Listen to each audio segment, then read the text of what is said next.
Welcome to The Explainer. Today, we're exploring a really strange, honestly, almost universal paradox. We're calling it the architecture of melancholy. We're going to uncover exactly why humans, who, by the way, are biologically wired to seek comfort and safety at all costs, so often intentionally choose sadness.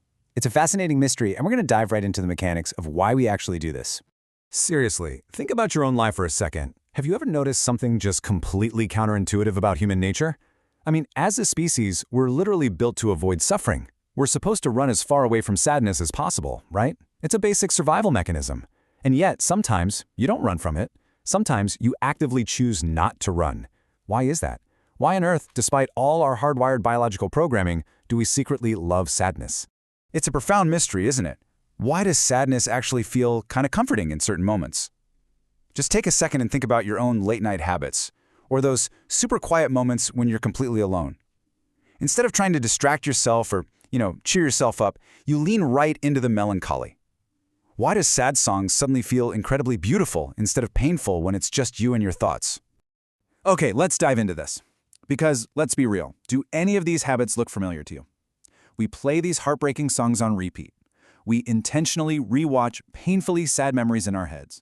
We scroll endlessly through old text chats from people who aren't even in our lives anymore, or we just sit alone in the dark at night. When we do these things, we're actually signaling that part of us doesn't want the sadness to leave. We are actively holding onto it. Now, to truly get a handle on this, we've got to look at how our brains process emotion.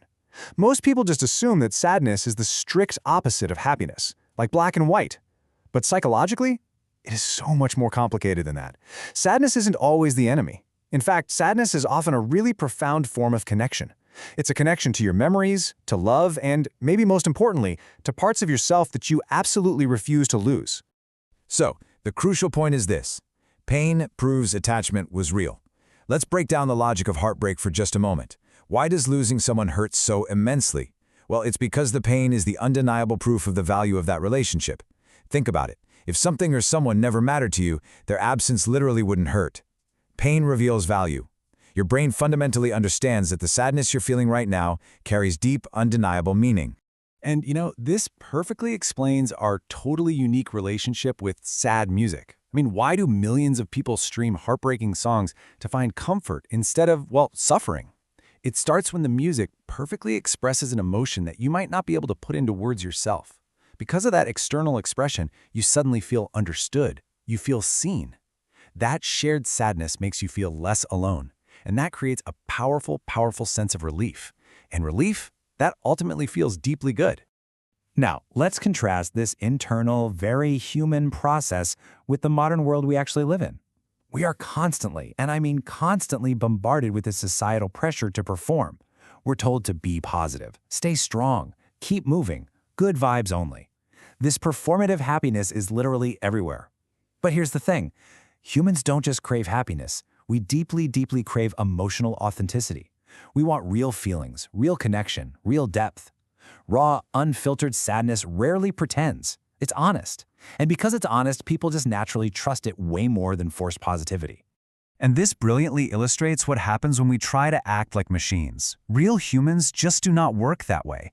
Emotions need space, and pain absolutely needs processing. When you suppress sadness and just push it down, it doesn't magically disappear, not at all.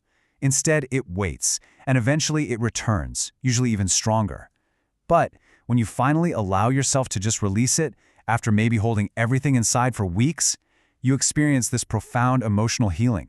The physical expression of crying actually regulates your nervous system. Sadness, when it's finally released, feels deeply healing. Let's go a little deeper into our personal histories here. Why do we hold on to painful memories even after years, maybe decades have passed?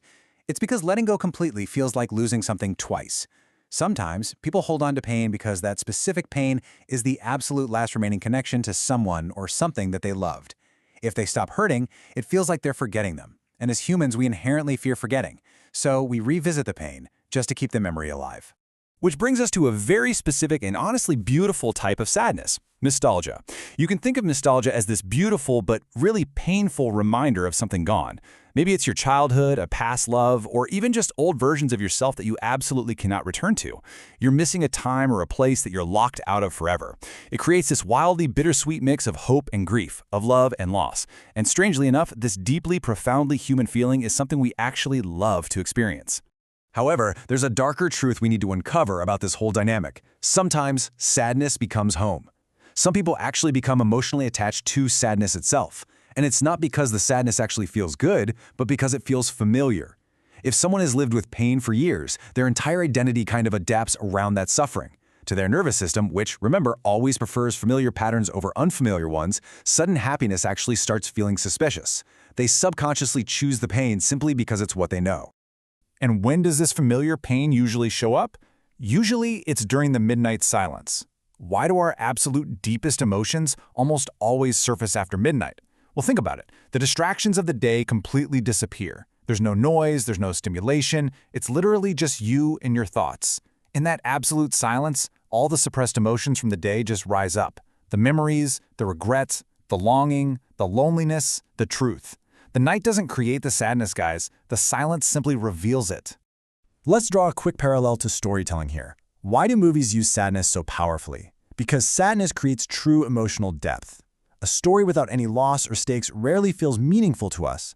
Pain creates contrast. Without darkness, the light feels significantly weaker. Without endings, joyful moments feel way less precious. In life, just like in the movies, it's the presence of pain and loss that creates the contrast necessary to make our joyful moments truly mean something. Let's move to and see how this builds into a much deeper, almost philosophical understanding of why we're built this way. What is the ultimate purpose of pain? Sadness doesn't exist just to destroy us. It exists to deepen us. Pain actually teaches us. Loss fundamentally changes our perspective. Grief reveals love. Heartbreak reveals attachment. Sure, sadness can absolutely break people, but it also makes them more aware, more compassionate, and ultimately far more human. And that brings us to the ultimate resolution of our paradox today. People don't secretly love sadness because they enjoy suffering. Not at all. They love what sadness represents. We don't actually want the suffering itself. We want the meaning, the memory, the depth, and the truth that the sadness represents. We actively seek it out because sometimes sadness just feels more real than happiness. It feels more honest than forced positivity and a whole lot more human than perfection. So, the next time you find comfort in a sad song, an old memory, or just a painful emotion, don't immediately judge yourself for it. Instead, take a breath and ask yourself, are you holding on to sadness or are you holding on to the meaning hidden inside it? Because maybe, just maybe, that strange comfort you feel isn't about the pain at all. Maybe it's just about feeling something profoundly real in a world that so often feels emotionally fake. Thank you so much for joining me for this explainer. I really hope it brought you some clarity and maybe a little depth. See you next time.